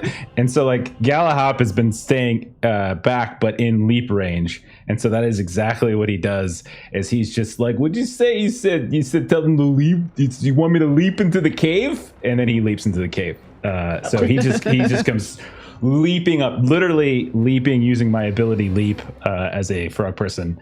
I get this, to land like right next to Stormhand, right at the base of this thing, and then just wants to like take that gauntlet and smash it right into it. Like, stay away from my friend. I like it. So the leap gives me, if it ends in an attack, I do get a boon on the attack. So, all right. Anything else I should know before I rip this? No, you're good to go. Okay. All right. He's very nervous. He's very nervous. Okay. Oh, thank God I got a boon on that attack, because that is a 19 on one die and a 7 on the other. So that's a success. Now, do you want to spend the 1 willpower point and supercharge your strike so it does 2d10 damage instead of 1d10? Oh, is that a thing? Can I do that? Yeah, that's one of the features of the gauntlet. Oh, got it. Yeah. Okay. Yeah. So yes, I will. So I do 2d10 worth of damage. Yep, Okay, so I spent 3 willpower to use my leaping ability, and then I spent another willpower to charge the. It's like, stay away from my friend, and as it like charges up, he swings. So 2d10, and we know how 2d10s roll. So this is going to be like 2 damage, or 20. One in a I while. believe. 11 points, a 5 and a 6, middling, good. but okay. That's good. Yeah, it's all right. It's okay. And you hear bones snap, and this it almost falls to the side, hits its back against the cave wall. Dust falls down on it. I mean, you hit like an ogre hit, so it's definitely rebounding off of it. But now, Stormhand, you've got Sir Galahop standing next to you, a ragged tear in your side. What would you like to do? I'm gonna attempt ensnaring roots on it. All right. I gesture my hands, make the moss in the caves grow, enlarge, and wrap around. At a Nice. willpower 3. Okay. So what does he have to do to manage this? So if it is a monster, it's not even gonna work. It is a monster, yes. So yeah. Okay. So I'll still you do it, Yeah, no, it makes sense. Hey, you're nervous, so these vines wrap around the lower extremities of this Wendigo, and it just it's so strong, so powerful, that it just sort of lifts its legs up and pulls free. But it was a beautifully cast spell. Do you want to try to get away from it? Yeah, I want to move away from it. It will get a free attack. It will get a free attack on you if you do. Yeah, that's okay, I think. Okay. I love this. Did we see the cargo in the cave? Yeah, it's the wagon. You guys are kind of really close to the wagon, and it's completely full. Obviously, this creature saw nothing of value to itself in this wagon. I'll move in that direction. Okay, so I am gonna activate my guardian ability, so that I force the thing to attack me instead. So that attack, whatever. So if as he kind of swings its Stormhand, it'd be like, "Get out of here, buddy! I got you." So he's kind of holding up the turtle shield to take the attack. I like it. What is your armor? Where was that again? I have 8, 6 plate, and 2 from my helm. So yeah. Holy shit! Okay, so yeah, it grabs you in its maw, but it cannot crush the plate. So you are just stuck in its maw. You must make a strength roll as an action each round to break free. So on your next action, you have to make a strength roll to break free, and that will be your action to get away. That brings us to Dionyse, who has recently been singing a lovely song. There once was and absolutely. I don't think we're going to draw it out. I think our friends are fighting it in the cave. I'm going to. The sun would melt it. It would burn alive. I'm going to go in the cave now too. Okay. Why do I read books to tell you knowledge? I don't understand. Books are hard to read. Why do you think it's gonna go outside? Oh, God's eat me. Why do you think it's gonna go outside if outside hurts it? Oh, this hurts. Yeah, I think... Because it craves to eat. If you go outside, it will follow to eat. Let me just kill it first so we can you guys keep arguing. I'm going to use my movement to go into the cave now. Okay. And then I don't know if I have enough movement to get to it, but if I do, I will attack. Okay. I will say that you do. Technically, Stormhand, you went ahead and rolled your evade, which is the right thing to do. I should have given you the opportunity to evade that free attack from the Wendigo. But since you failed, I'm gonna let it stand as is. So Sir Galahop is still in the maw, but you pulled away because he jumped in front of you. Dionyse, you are there. You can make your attack. Now, fun fact about my lovely new magical weapon: it requires a strength of at least 13, and I rolled terrible stats. So this is with a Bane. Still success. Nice. Roll the damage. 5 damage. Not bad. As I pierce through, opening into the belly underside that is exposed.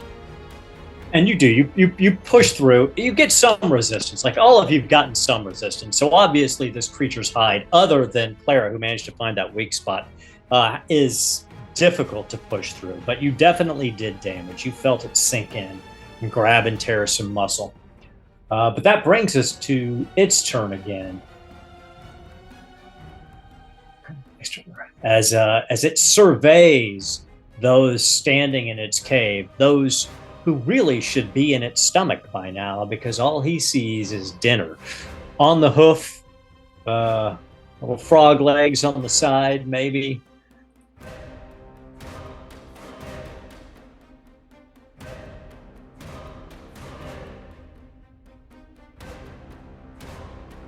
Okay, I'm just going to roll it once for everybody.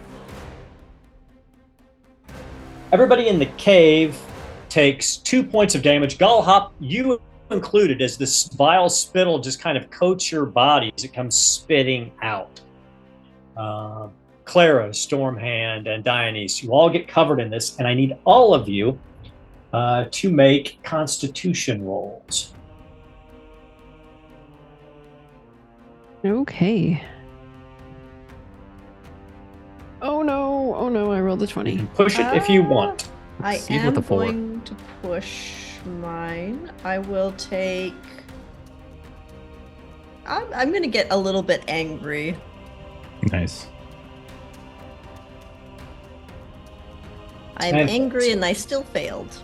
Okay. So we've got Stormhand having passed. Clara failed with a 20. I rolled a demon. Yep. Oh, Boy. nice. Okay, let's see. He might fail. I mean, And you have to fail Galahad with a passed demon with a 16, needed a 16. Okay. Okay, it passed with a 4 under 12, so it beats everybody except for Stormhand. So the rest of you are feeling very, very sick yourself all of a sudden, other than Stormhand and Absu was not in. As this stuff just coats you, comes. I mean, it was like literally a stream of this fluid hits you. It goes up your nose and down your throat and all over your fur. I mean, Clara looks like a drowned cat who's been, well, more like a cat that's just been spit on for days with matted, drowned fur. So we take the sickly condition? No, you have a disease. Oh. And we'll get to that later. You guys all Well, I have think- it now except for Absu. I think, well, it says the victim takes D4 damage, becomes sickly, and is exposed. So I think we do become sickly. Oh, yeah, you're sickly. Sorry. Yeah. You're good catch. Okay, got it. And that is the end of the round. So reset the initiative deck and re-roll initiative. Absu, come in the cave. It's nice in here, I promise. Okay, I did re-roll. Okay. Unfortunately, it turns around after spitting this vomit on you, spins back, and nope, can't do that because you're already in his mouth. No, I just did that. It's a problem with these random roll things. Bloody hell. Okay, we're just gonna. Just choose the One one, last you like, time. Aaron. My God, there's like Uh-oh. 6 of them, and it just rolls those 2 over and over again. Like, okay, there we go. Tearing, biting, and striking. So it falls into this frenzy. I mean, it's been attacked on all sides. It's hurt. It's taken a lot of damage, but you do see several of the wounds, though, that you gave it are starting to close up as it regenerates. Not fully, but it's definitely regenerating some. Everyone in here, everyone except for Absu and Stormhand, unless, now this is the start of the round, so you can take your action. Oh, it also doesn't count Galahad because you're in its mouth. There's no way that would make sense. Well, you're biting. No, yeah. So, Dionyse and Clara, the 2 of you are potentially affected like this. You can take your turn. You can use evade and try to dodge this attack, but that will take up your turn if you want. I will take up my turn to do evade. Okay, roll Do we evade. evade like out the cave? If is you it a successfully full- evade, you can move 2 meters, and I will say that yes, you can move out of the cave. Nice. Oh, Dionyse, what'd you go and do? So make sure you put a tick mark next to evade. The sheet automatically did it Because for me. you started to. Oh, okay, good. So you started to roll out of the way and probably just sprawled. I think that's what happens is you fall prone at its feet as you're trying to get out because all that vile spit is all over the floor, and you just slip. Okay, now I need a bath. Clara. I think Clara is going to stay here, so she's not going to evade. Okay. So since you failed to evade, you still take the damage. You each take 2d8 damage, and because you're prone now, Dionysus, you take an extra d6. Oh shit! I So should have wow. evaded. So what? Do you have armor? Either one of you wearing armor? No. No. No? Okay, you take 15 points of damage. Crap. Yeah, I'm down. Oh, wow. And then that. Well, no one's gonna leave it at 15. Yeah, on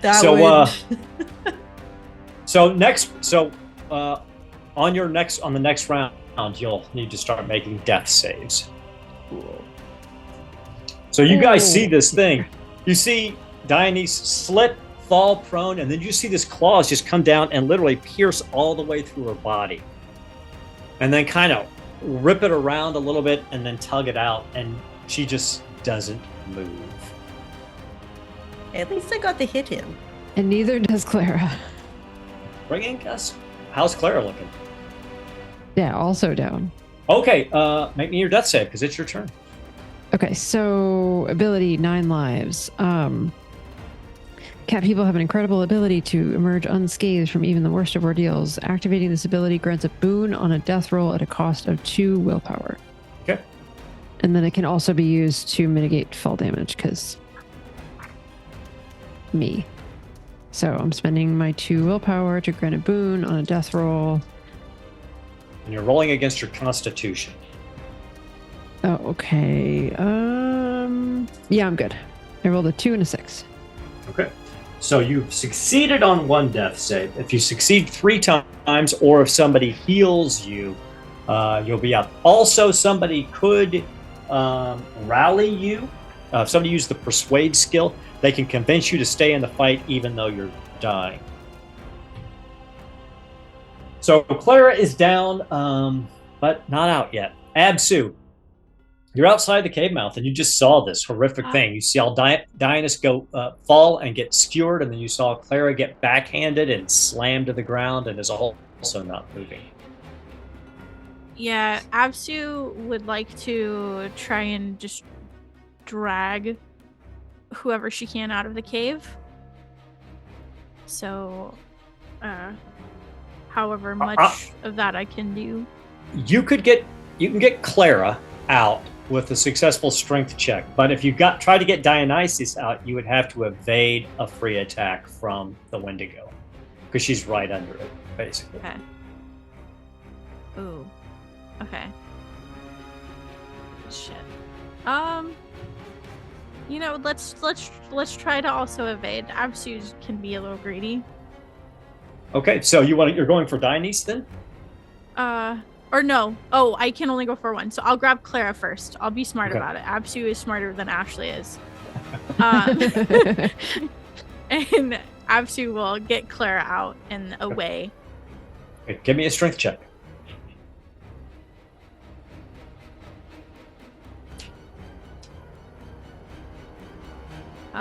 14. That is a success. So you grab a hold of Nice. Clara and describe what it looks like as you're pulling her out of this horrible combat zone. You guys watch as Absu comes running in on all 4s. This is very bizarre, but it's almost like she's trying to intimidate this thing because her wings are up in a frightening position, and she actually bites onto Clara's clothes and drags her kind of like, a cat, picking up one of her babies and just takes running out of the cave with Clara kind of unfortunately dragging on the ground, but out of danger for now. I like it. Bring us to Galahop. Now, Galahop, you are still in this thing's maw, so you can take your action to make a strength check to get free, or you can just punch it. I mean, you're right here. If you want to I just was thinking hit about that, and I think I should just attack because no one else is. Punch him in his throat. 2 people are down, and yeah. So And I I will think say he's this: you're stable in here, and you're right there with it. So your attack is going to have a boon. Yeah. You think bigger things have tried to eat me? Okay. I got a boon. Okay. I will not say Because no. you're just boom, slam it in the side I'm of the gonna head. punch it right in the back of its ugly throat. Even Okay. better. That's a cock die. That's a 2, so that hits. That's a hit. Nice. And then Do you spend the 1 point of willpower? Yes, I do. So I'm gonna get my 2 D10s. Come on, D10s, be good to me. Don't be like you are to Jeremy. All right, well, I got a lolly on one and a 2 on the other, so 12. Ooh. 12 total points of damage. 12's good. Jeremy. Still pretty good. Good. And you rack this thing hard, and you hear things break. You know you've broken its jaw partially, and it's staggering. But it's still up. And you just feel the teeth grinding against your armor. Yeah, I'll get you a sandwich if you just quit trying to eat me. Which brings us to Stormhand. I'll run up towards Dianus and place my hand upon her. Okay. Dance once more, the force calls as I treat wound. And how much? That's power level 2, so you'll be Okay. able to heal 3d6. Do you Nice. have? Oh yeah. A Oh, roll you want to for push that? it? Oh, Oh, it failed. Yeah, I have to push this. Which condition do you want to take, and why does that work here?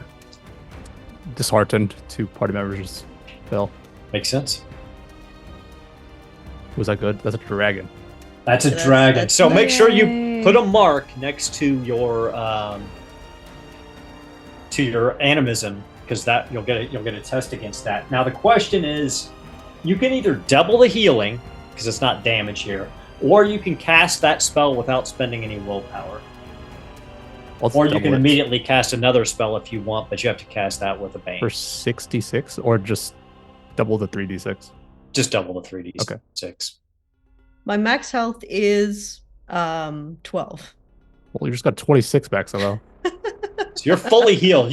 What's Yeah. it look like when you fully heal Clara, when this powerful magic courses through her body? A little bit of a wind out of nowhere in this non-moving cave. Some of the vines grow around her, covering up her wounds. Just feel nice and spry. Okay, I think I see what Sir I mean, Galahad Dianus, sees. sorry.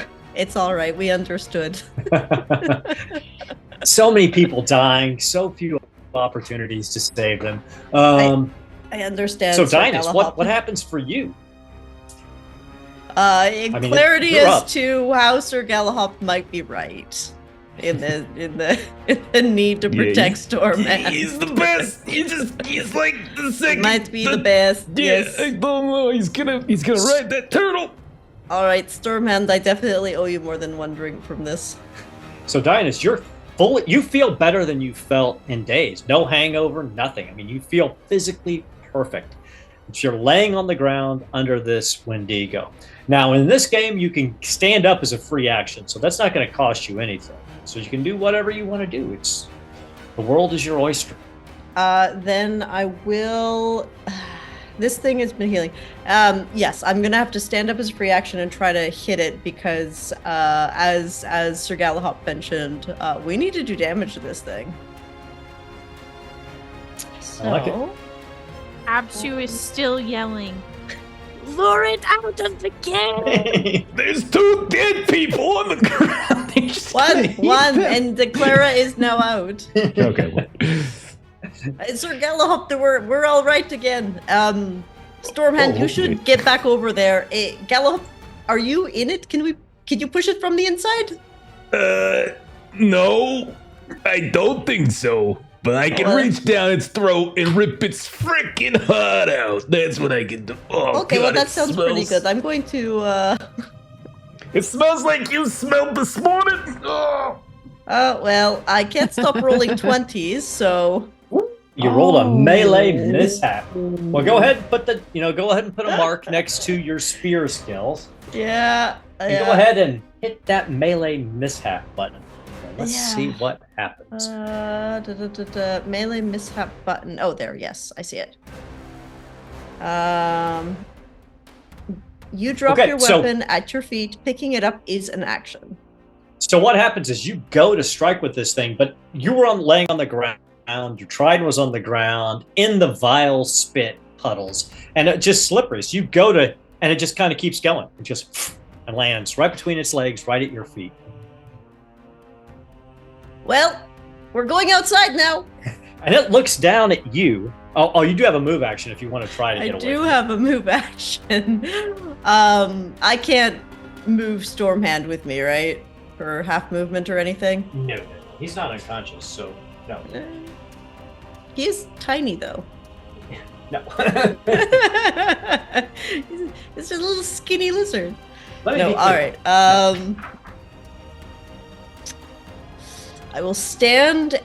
I guess I will stand and take it because I probably need to make sure Stormhand doesn't go down. So it looks down at you. You see Sir Galahop still in its maw, swinging away, and then it.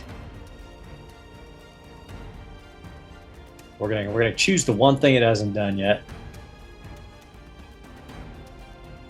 Ruh-roh. Oh, wow, indeed. Surrender. Well, Surrender is the one thing No, it hasn't that done was yet. supposed to come So up. that's Just what it's died. gonna You do. It just has- died. Hasn't done that either. Has not done that. It's going to yet. That's true. apologize. Oh, yeah. It- It's it going to is spit not- out it- Sir Galahop. It actually, that's kind of what it does do. What it does is it's called Troll Throw, but instead we're gonna flavor it. Was it spins its head because I'm not using the roll because we've done it many times, and it literally spits Sir Galahop into the cave wall.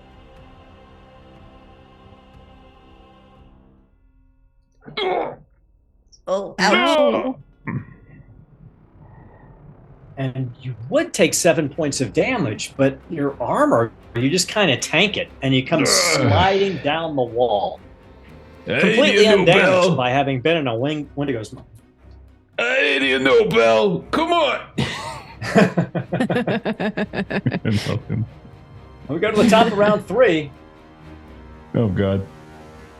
and the Wendigo's up. He's used all his moves now, so we'll go back and we'll just roll, see what happens. As he's looking around, oh yeah, he's also got a...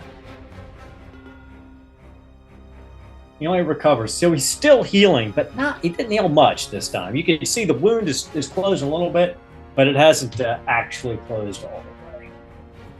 So he will then look around at this cave full of these nuisance meats, and is going to again attempt to gobble someone up. Let's see, there's 3 people in the cave. Galahop is 1, 2.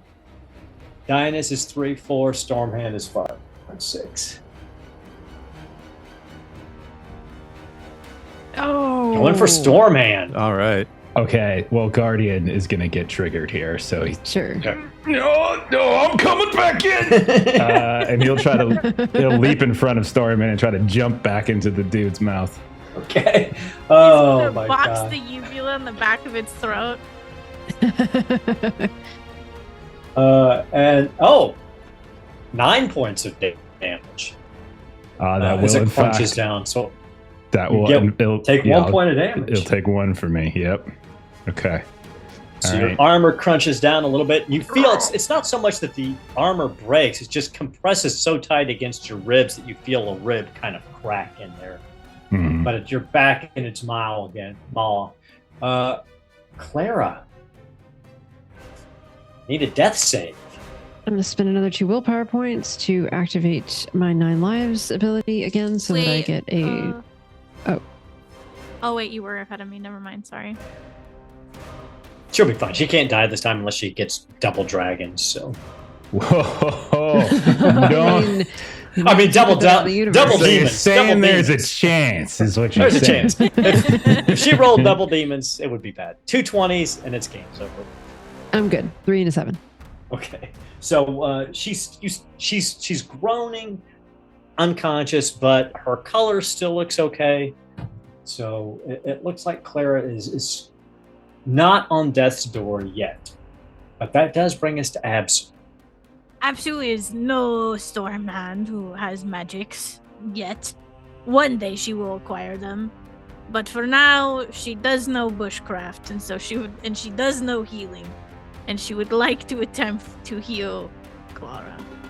Okay, give me your healing check. Do you have bandages with you?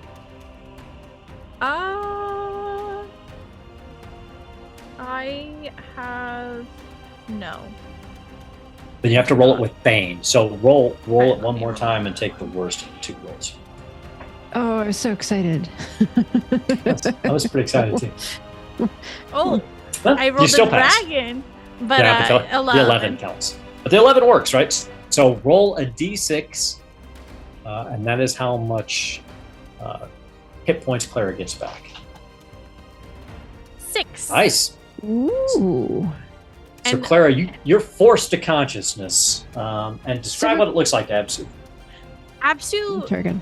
kind of like she has weird shit on her, I want to say, and so she doesn't have actual bandages, but she has a Beozar, and she shoves this shit down your throat and forces you to swallow it, and then she rips up the ends of her dress that she's wearing. It's more for just to fit in than she needs it, and she uses that to bandage you and finish it up. Nice. So, Clara, you pop to consciousness just in time to hear a Galahop being crunched on in the Windigo's maw. What would you like to do, Sir Galahop? Yeah. So, like if you're allowing me to attack him while I'm in here, I will continue to attack him. I will gladly give up my 'cause- safety. It makes sense to me. I mean, there's no reason why you would not be able to punch this thing in here. Entirely your call. If that's cool, I will continue to punch him for sure. Yeah. Okay. All right. Here we go. Here we go. Let's see. That's an 11, so that's a hit. Okay. And Nice. I'll burn another willpower. I'm glad I didn't. I almost changed my willpower out, but I'm glad I kept it really high because I'm going to be using Guardian all the time. I feel Yeah, like it looks like all the it time. looks like that. Yeah, like if so you were maybe if you were using like a melee weapon or something, I probably wouldn't let you do Yeah. it. But I mean, you're punching, so I mean, it just I hear you. Okay. Okay, so 2 d10s. I shit you not, 20 points of damage. That's 2 10s. I take All right, a picture. I'm just gonna take a little Nice. picture because I know no one believes me. So I'm just I gonna, have faith in you. I'm gonna zoom in really fast there. Okay, that's 20 points of damage. Oh my goodness. Nice. So, describe what it looked like when you killed the Windigo by punching it. So I feel like he's just been like punching at the back of its throat the whole time, but it's just like it won't rip free. You know what? Enough of this. And then he's just gonna punch down, and he's gonna reach as far down as he can and just rip the tongue or like the full esophagus, just rip it out. Like he's like a auto mechanic, just ripping stuff out of a car's hood, and he just throws it onto the ground. Right in front of everybody. Like, I'm so tired of beating. Yeah, that's fair. That's fair. Good As job, that though. happens, in its death throes, everything in its stomach comes vomiting out and washes you out of its mouth into a small lake of vomit, in which there is a small pile of shiny gold pieces, totaling 18 gold pieces in total. Oh, hey, Dan, there's some shiny stuff in here. Oh, God. yes, I'm here to help. Okay, why ain't you help? What? No, Yeah, I'm Oh, definitely okay. helping you right now. Yes. But I thought you were coming to like help me. Hey, Stormhand, you okay, buddy? I'm fine, Galahop. You've saved us. I don't feel so good. And he's just coated in Neither like do vomit. we. just coated in. So, in a day, you'll all have to make checks against this disease, but we'll handle that in the next day. So, we're just about out of time anyway. So, what we're going to do is we're going to fade away from the cave as our group of heroes faced a Wendigo and managed to kill it without any of them dying. You've recovered the wagon full of these star metal ingots. You've saved one of the horses. The other one may be around somewhere. It's the end of the first shift of the day, and we'll be starting the next shift of the day in 2 weeks as we see what our intrepid adventurers decide to do about getting back to Sandro with their plunder. Nice. That's it for me, Jeff. Awesome, fantastic. That was a lot of fun. Great combat. That was a lot of fun. When the two of you guys when two of you went down, I was like, yeah, oh shit, this things are turning pretty hard. Oh boy. Yeah. Oh jeez. Stormhand's heal though. That was Amazing. huge. That was yeah. Of course it is. But Stormhand. actually, while you're still here and still got your character sheets up for Clara and Dionyse, I actually need you guys to make a roll. Yes. I need you each to roll a d20 and tell me what you get. Okay. I roll 13. a 7. 7 and a 13. So Dionyse, you have broken ribs. So the getting thrown around and stabbed through your body, even with the healing, your ribs are snapped. So you get a bane on all skill rolls based on strength or agility. Uh-oh. Roll a d6. Okay. There we go. 4. I broke 4 ribs. No, for 4 days as Oh. they're healing. So for 4 days, you have a bane on strength and agility. Okay. And Clara, you said you got a 13? Correct. So your leg was broken in the fight. I think it's your knee. Your knee snapped. So your movement rate is halved. Roll 3d6. So you're limping around. It's not a horrible break, probably like a hairline fracture. It's not putting you down or requiring a cast, but it's going to slow you down. I've got 3 other legs. That's right. 3d6, that's 14. So for 14 days, your movement rate on foot is going to be halved. Holy. Good thing I've got Franz and my cart. That's right. That's right. Walking around. So we've got some broken ribs and we've got a busted leg in the party, but no deaths. So I'm going to take that as a win. Now let's talk about our experience questions. And for everybody who got either a dragon or a demon, go ahead and roll against that skill right now. And if you exceed your current level in that skill, you get to go up by 1.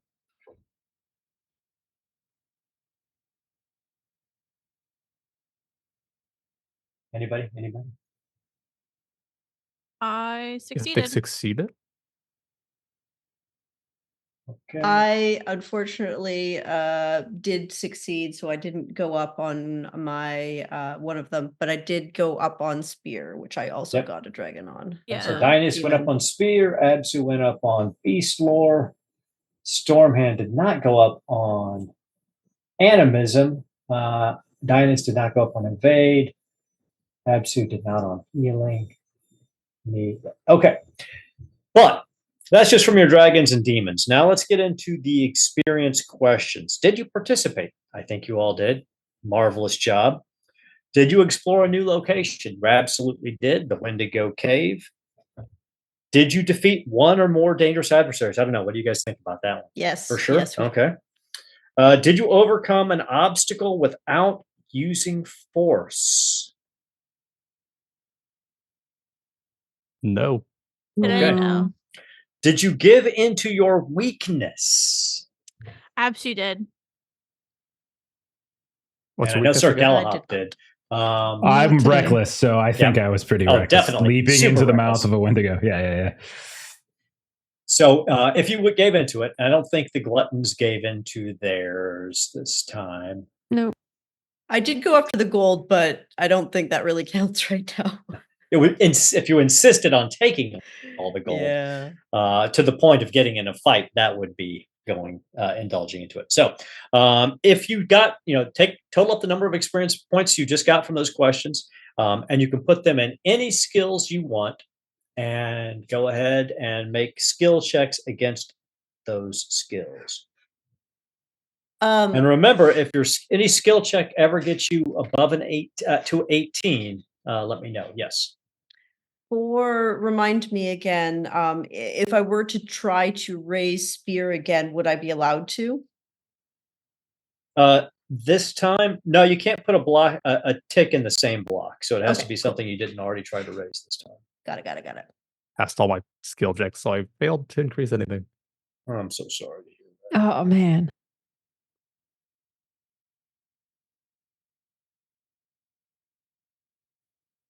Guys have been very successful rolls, though.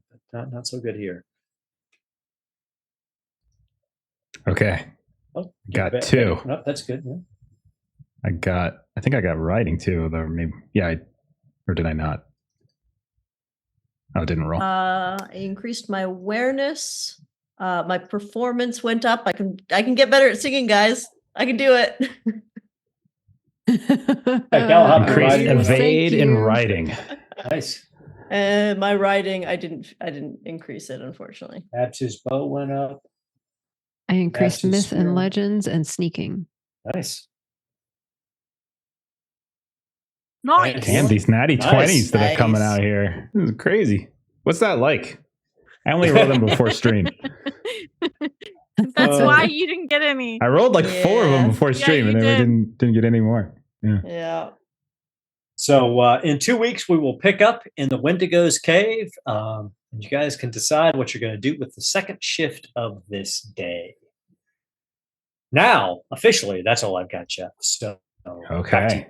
Fantastic. Well, I am going to throw it right back to you so you can tell us a little bit about what you got going on over at Garblack. Fantastic. Next week, Wednesday, 4 p.m. Eastern Standard Time, we'll be back with me as the narrator, and we'll be playing some Marvel Multiverse role-playing game, The Cataclysm of Kang. We're still in Chapter 5, hoping to finish it off this week. And then on Thursday at the same time, Ben will be in the Gamemaster's seat as he takes me and 3 other poor, hapless bastards through some shenanigans in Free League's The Walking Dead. We just found ourselves a haven at a regional airport, and Roger's character almost died. Oh no, Dan's character almost died from a zombie scratch in the first fight. So very, very brutal game. I loved it. Fantastic. That's Garblack. It's awesome. Okay, as for us, we are off tomorrow. Normally, we're going to be getting back. Well, we're going to be getting back to Call of Cthulhu on the 28th, but we're taking one more weekend off before we hop back into Call of Cthulhu. So nothing from us tomorrow. We'll be back again on Monday, where we get to start our Otherscape game. We've done our session 0. We've made our mega city. We've made our characters, and we're actually going to start our first job proper. So very excited for that mythic cyberpunk game. Tuesday, we are also off. Normally we'd be playing Star Trek, but we're off this coming Tuesday as we're missing a couple players for different reasons. And then next Thursday, we have a new game. We're going to be playing some Arzium, which is another fantasy game based upon a kind of a tabletop board game world that a lot of us have played before. And so the role-playing game for it has just come out. So kind of like a more whimsical, steampunky kind of fantasy vibe. So that's what we're going to be doing on Thursday for a couple weeks. And then next Friday, we'll be back here with more Delta Green. And then in 2 weeks, we'll be back with more Dragonbane. But that's what we got. We're going to go ahead and raid our friends over at Defenders of Cobalt. They're playing some Pathfinder 2nd Edition. So let's go ahead and get that raid going. Follow the raid. Have a great rest of your night. If you're watching this on YouTube, if you're listening to this on podcast feed, we appreciate it. Otherwise, we'll see y'all later. Bye-bye. Good night. Bye-bye. See ya.